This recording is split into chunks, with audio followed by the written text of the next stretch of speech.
Hey guys, welcome to The Last Screen. Yap, kita baru aja selesai nonton 8 episode dari Avatar The Last Airbender. Kita maraton dan baru selesai sekitar jam setengah 3 tadi. Wow, setelah nonton, gila, gue seneng banget akhirnya gitu. Setelah nonton series ini, gue nggak nganggap tuh ada film Avatar yang tahun 2010.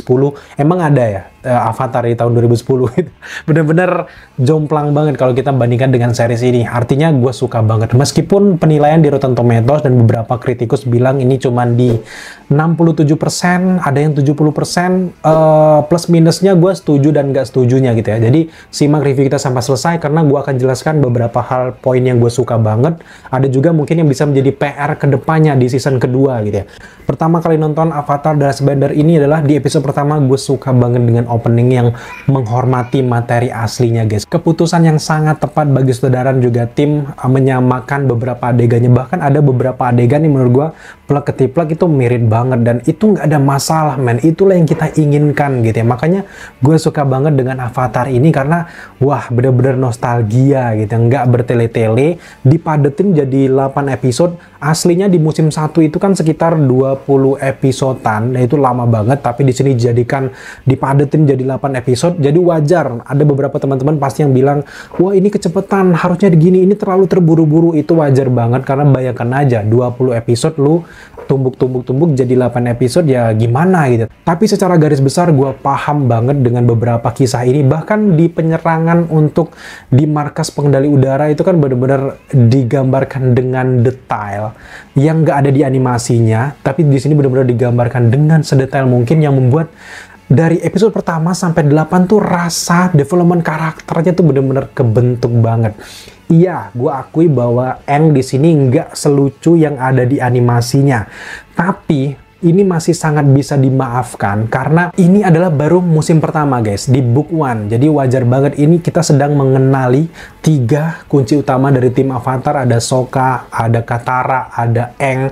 Dan di sini kita benar-benar mengenali karakter ini. Itu tujuan utama dari season pertama ini guys. Dan gue sangat paham bahwa nggak mungkin dong lu cengengesan, lu tiba-tiba menghilang 100 tahun, tiba-tiba muncul bumi udah hancur, lu cengengesan kayak di animasi gitu. Kalau animasi kan konsepnya itu menghibur dari semua umur, jadi wajar banget ada beberapa adegan yang harus dibuat semenarik mungkin. Tapi kalau di versi live action itu ngomongnya beda lagi, kita harus diperkenalkan dulu nih karakter, dapet meskipun tampang Aang yang agak terlalu serius di sini, tapi masih ada kan beberapa senyumnya, beberapa adegan lucu tuh masih bisa dapet gitu.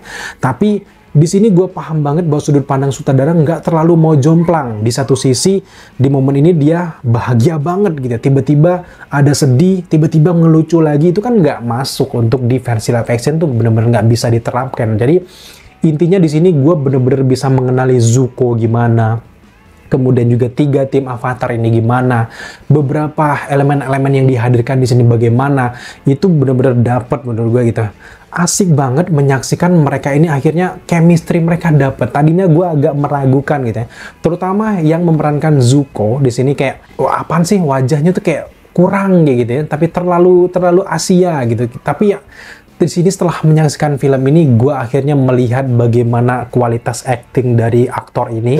Bener-bener dilihatin kayak masa lalunya tuh dia yang ceria, gembira, tiba-tiba berubah ketika ayahnya mengusirnya dari kerajaan api. Itu bener-bener dapet banget men. Dan gitu apa yang diterapkan di animasi di sini tuh bener-bener kayak proses pendewasaan dari setiap karakter tuh dapet. Gue suka banget bagaimana penerapan dari setiap karakter, nggak yang berlebihan berusaha ngelucu, tapi di sini bener-bener berasa efek-efek masa-masa kelam dari perang dunia yang ada di sini tuh bener-bener berasa.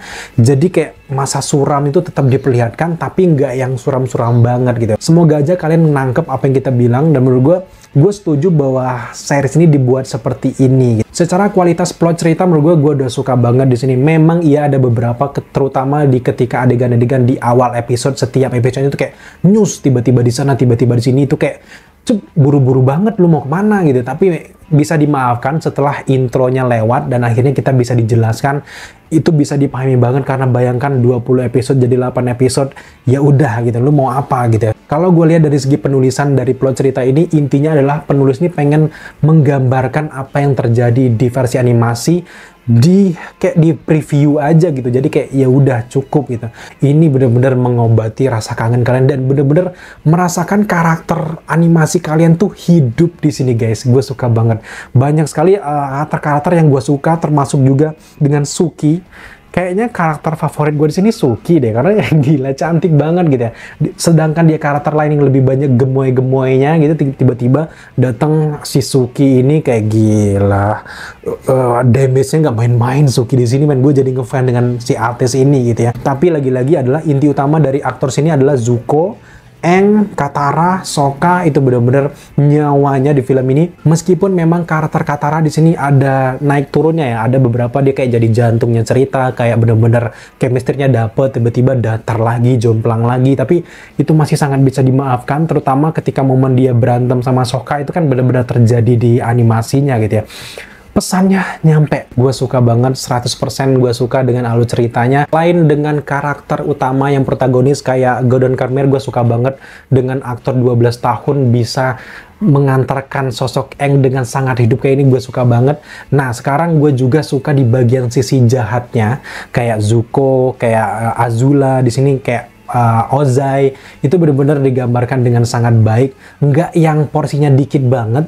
Tapi di sini benar-benar kayak jadi fokus utama juga, terutama dari Zuko dan juga ya Azula dan juga kerajaannya ini benar-benar difokuskan. Jadi kayak benar-benar berasa bahwa season pertama ini landasan dasar di setiap masalah dari season kedua, ketiga, keempat nanti. Kita akan melihat bahwa Aang nanti akan bisa menguasai 4 elemen ini. Kayaknya kalau di animasi kalau nggak salah 3 musim ya, 3 musim barulah si Aang ini bisa menguasai 4 elemen ini dan akhirnya dia berhadapan dengan Raja Api Ozai gitu ya. Nah, di sini kan wajar banget ini mengambil latar dari book pertama. Jadi Raja Ozai benar-benar mengerikan di sini.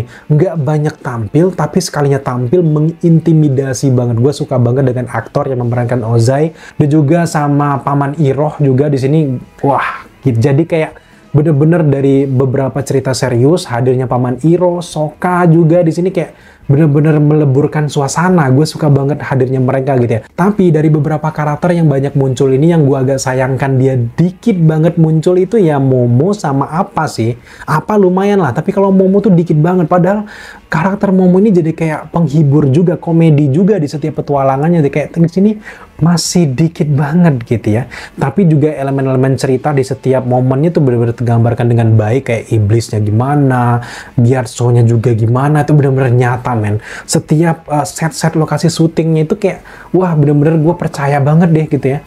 Kecuali memang kalau kita bicara soal CGI, meskipun di sini juga tergambar dengan sangat baik, harus diakui bahwa ada beberapa adegan yang kayak kita ya udahlah wajar lah, ini namanya series gitu ya, nggak bisa disamakan sama layar lebar gitu ya. Ada beberapa momen ketika Aang yang terbang, kemudian berkendali udara, ada beberapa yang kasar, tapi ini visual ini benar-benar sangat bisa dimaafkan karena kita akhirnya bisa melihat pengendalian air, bumi, kemudian juga udara, api, itu bener-bener wah ini udah cukup banget gitu ya. Ya plus minus pasti ada gitu, nggak ada film yang sempurna.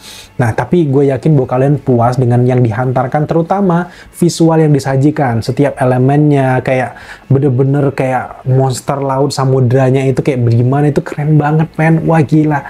Terutama juga ketika mereka udah nyampe utara, gila itu istananya men, itu bener-bener mirip banget. Untuk tone warna gue sadar bahwa dengan penggunaan tone yang lebih gelap kayak gini juga mungkin lebih banyak untuk menonjolkan, kan ini kan banyak CGI, visual effect, jadi warnanya agak dibuat kayak tone-nya kayak gini, kemerahan dan juga gelap, itu wajar banget dan juga gue bisa pahami banget. Tapi juga yang gue salut di sini adalah properti yang digunakan. Gila, believable banget. Terutama juga dengan kapal black metalnya Zuko. Gila, pas dia datang di es itu kan ada musiknya kayak ala-ala Star Wars. Itu mengintimidasi banget. Harus gue akui bahwa Avatar The Last Airbender adalah salah satu film adaptasi animasi terbaik sejauh ini. Dan gue berharap bahwa Netflix segeralah bikin season kedua gitu. Apalagi gue kan sempat nge-share di beberapa sosial media gue bahwa ada adegan stuntman yang lagi memerankan Top, itu lagi latihan gitu ya. kayaknya ya nggak akan lama lagi season kedua akan segera digarap guys. So dari review gue memberikan skor untuk Avatar ini ada di angka 89 dari 100. Nah buat teman-teman yang udah nonton, berapa skor yang kalian berikan? Dan kalau kalian punya kritikan menarik, apa nih yang kurang, apa yang bisa dibangun lagi untuk yang season kedua nanti, jangan segan-segan tambahkan di kolom komentar. Bisa jadi komentar kalian akan menjadi bahan video kita di video selanjutnya guys.